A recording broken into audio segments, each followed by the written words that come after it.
नमस्कार दोस्तों, future film classes में आप सभी का स्वागत है। मैं संजय कुमार। इस वीडियो में आपके साथ सूर्यवंश से संबंधित शेरशाह सूरी के कार्यकाल और उसके वंशजों की चर्चा करेंगे। जैसे कि मैंने पिछले वीडियो में बताया था, बिलग्राम या कन्नौज युद्ध के पश्चात शेरशाह सूरी सूर्यवंश की स्थापना करता है। अपने सत्ता प्राप्ति के एक साल बाद 1541 ईस्वी में शेरशाह का गख्खर जाति के लोगों से युद्ध हुआ, जिसमें शेरशाह उनकी शक्ति को खत्म तो न कर सका, पर उनकी रोकथाम के लिए उसने पश्चिमोत्तर सीमा पर रोहतासगढ़ के किले का निर्माण करवाया। गख्खर लोग अपनी वीरता एवं साहस हेतु प्रसिद्ध थे। 1542 ईस्वी में शेरशाह सूरी मालवा पर अधिकार कर लिया।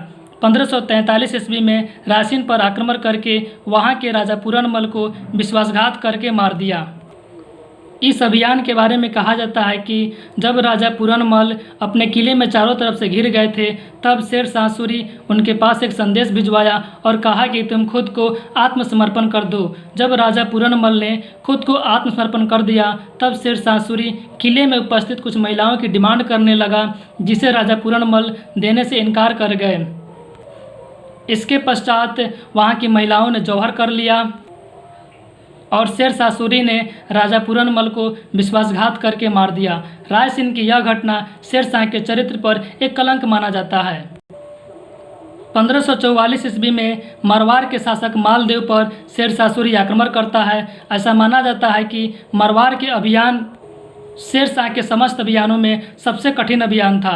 इस युद्ध में राजपूत सरदार जयंता और कोम्पा ने अपने वीरता का अदम्य प्रदर्शन किया। अंततः युद्ध में विजय के लिए शेरशाह ने कूटनीति का सहारा लिया। इस युद्ध के बाद शेरशाह ने कहा, मैं मुट्ठी भर बाजरे के लिए लगभग हिंदुस्तान का साम्राज्य खो चुका था। शेरशाह ने अपना अंतिम अभियान 1545 ईस्वी में कालिंजर के शासक राजा कीरत सिंह पर किया। इस अभियान के बारे में कहा जाता है कि राजा कीरत सिंह के किले में एक नाचने गाने वाली दासी रहती थी।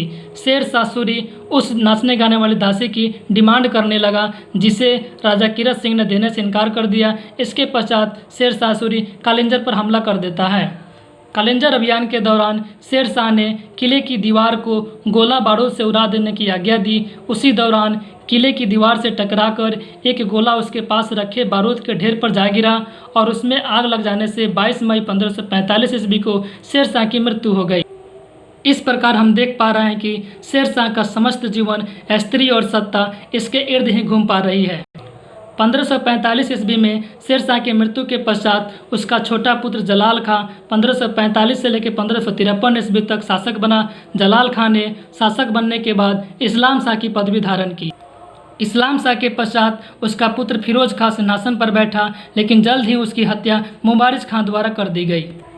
1553 ईस्वी में मुबारिज खां द्वारा मोहम्मद आदिल शाह की उपाधि धारण कर शासक बना। इसी मोहम्मद आदिल शाह का प्रधानमंत्री हेमू था, जिसे 1556 ईस्वी में पानीपत के द्वितीय युद्ध में अकबर द्वारा हराया गया था। सूर्यवंश के अंतिम शासक सिकंदर शाह को हुमायूं ने सरहिंद के युद्ध में पराजित किया और 1555 ईस्वी में दिल्ली पर पुनः मुगलों का अधिकार हो गया। अगले वीडियो में हम शेरशाह सूरी के प्रशासनिक जीवन काल के बारे में चर्चा करेंगे। अभी के लिए इतना ही। Thank you for watching this video. Have a great day.